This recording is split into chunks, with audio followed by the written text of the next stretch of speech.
Welcome to the Training Way today. I am your host, Allison Igloo. Today, we have a great guest for you. She is a project management specialist with over 15 years of experience establishing and leading effective projects in high-stress environments. She specializes in IT and cybersecurity service delivery management and has vast experience managing and delivering service objectives. As a member of the Project Management Institute and with a PMP certification, she was also issued an IBM professional accreditation during her time as an IBM Associate Project Manager. Having known her personally for many years, I can attest to her effectiveness in generating excitement and clear focus around critical initiatives. Please welcome Shobha Kamta. Well, thank you for having me, Allison. It's wonderful to be here. Shobha, thank you so much for taking time to speak with me today. I am so looking forward to our discussion.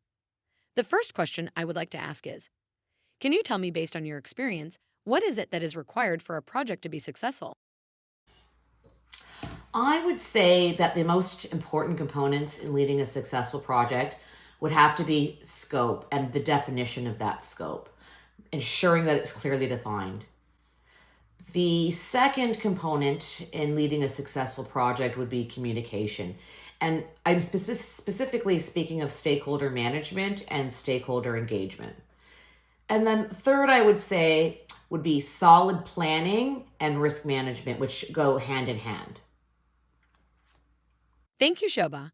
To summarize, you have identified scope and communication along with stakeholder and risk management as key building blocks for a successful project. So those are the three most important components from what I've experienced, and I can talk a little bit more about those. That would be fantastic. I agree that controlling scope is crucial. Can you speak more to us about that? Scope needs to be clearly defined. If it's not clearly defined, and I see this on projects time and time again, it then becomes a moving target. And that's because it leaves room for constantly changing requirements. So if scope is not clearly defined, and that includes ensuring that it's documented, it can be interpreted by key stakeholders differently. And that really opens up the door to constantly changing requirements. So if you want scope to be clearly defined, here are some things that you can do. You want to ensure that you define and document the goals, the milestones, the deliverables, and any of types of hindrances that you can see or the project team can see at the get-go. You want to ensure that stakeholders are engaged and they contribute to that scope definition. What this does is that it ensures that all of the stakeholders are in alignment.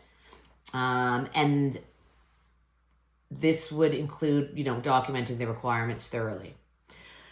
And then final to that, you would want to ensure that you obtain that formal sign-off from the key stakeholders. Thank you, Shobha. You have made some excellent points. The second part you identified as part of a successful project is communication.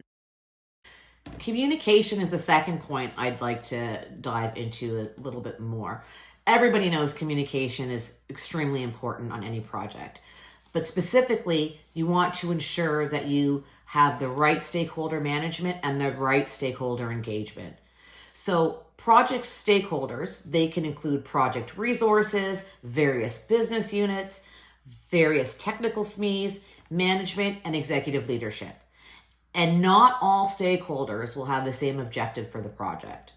So if communication is consistent and transparent amongst these various stakeholders, it can help ensure that they are aligned as you're moving through your project. Thank you, Shobha. I have heard that scheduling communication on projects plays an important role in their success. Absolutely. In order to ensure that you have effective, solid communication, you should schedule and facilitate cadence, regular cadence, and touch points so you can manage your stakeholder expectations. You're not going to have everybody in one meeting, but you're going to have the correct meetings with the correct stakeholders, and you're going to communicate the relevant information.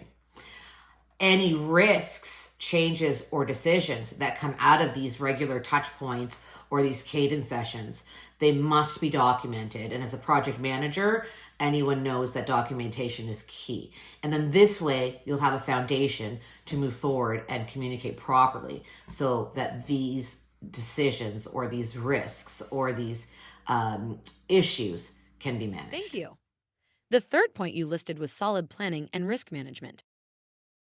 Yes, Allison, solid planning and risk management is the third component I'd like to talk about. Solid planning and risk management, they go hand in hand. If you have solid planning, it will contribute to identifying that right resources for your project and building a timeline. These components, they're going to help identify any risks sooner rather than later so that action can be taken to remediate or mitigate accordingly. It is often said that when you fail to plan, you plan to fail. Do you agree?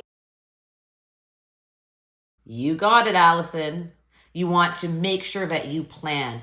You put together a detailed project plan. You include your milestones, your deliverables, your dependencies. You identify risks early and create mitigation strategies. Implement the use of a RAID log. Pull from this accordingly and incorporate into your communication management. So much, Shobha. This was such an insightful conversation. We would love to have you back on the show again. Thank you for having me as well. I really enjoyed my time with you, and I hope we can chat again soon.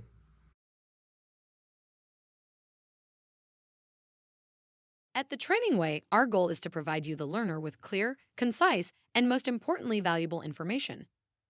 If you have indeed found value in our content, please let us know by clicking on the thumbs up icon. Additionally, we would love for you to comment. Please share your thoughts, questions, compliments, and your criticisms. At the Training Way, we greatly value your feedback. Thank you for your time and attention. If you would like more information on training best practices, please reach out to me, Allison Igloo, at thetrainingway.com.